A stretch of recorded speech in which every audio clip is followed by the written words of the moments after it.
Нурлан Тургунбекович, Атажурт Кыргызстан, Козуев. Урматтуу Нурлан Тургунбекович, Алмаз Акунжанович, акыркы айларда биздин кыргыз жарандары, ошондой эле кыргыз водительдер, транспорт ассоциацияларына жакшы шарт түзүлүп, биздин урматтуу жетекчи, урматтуу Садыр Нуркожоевичтин демилгеси менен бул Кытай Эл Республикасына виза ачуу маселеси башталган. 3 жылдан бери, пандемиядан бери биздин кыргыз жараны, кыргыз водительдер Кытайдын границасына кире албай келген. Бирок жакшы шарт түзүлүп, мына жыл башынан бери виза берүү башталды. Кандай болуп башталды? Азыркы күндө ал жерде электрондук очередь деп системаны коюшкан. Бирок азыр акыркы күндөрү миңдеген адамдар очередьте турушат. Алды 1 ай, 1,5 айга чейин электрондук очередти күтүп, акыркы күндөрү уже электрондук очередке дагы кире албай турушат.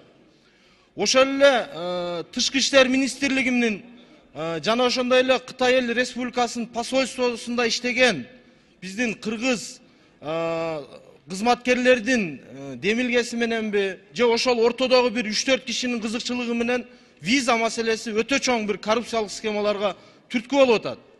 1,5 айдан бери электрондук очередке ала албагандар, эгерде $1500 бере турган болсо, 3 күндүн ичинде, $1000 бере турган болсо, 10 күндүн ичинде, 1 жуманын ичинде даярдап берип атышат.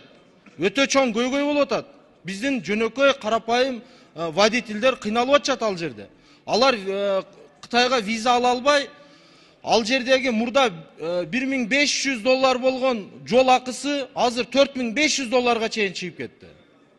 Өтө чоң көйгөй болуп атат. Ошого тез аранын ичинде Нурлан Тургунбекович, ошого протоколдук тапшырма берип, же болбосо Тышкы иштер министрлиги менен Кытай Эл Республикасынын өкүлчүлүгүндө иштеген маалымат берип койсо, түшүндүрмө берип койсо, бизге канчалаган ассоциациянын жетекчилери, миңдеген водительдер уюмунун жетекчилери кайрылуу менен кайрылып атат. Ошого бир көңүл буруп койсоңуздар. Алмаз Акунжанович, тез аранын ичинде протоколдук тапшырма берип, өзүңүз да көзөмөлүңүзгө алып койсоңуз. Рахмат чоң.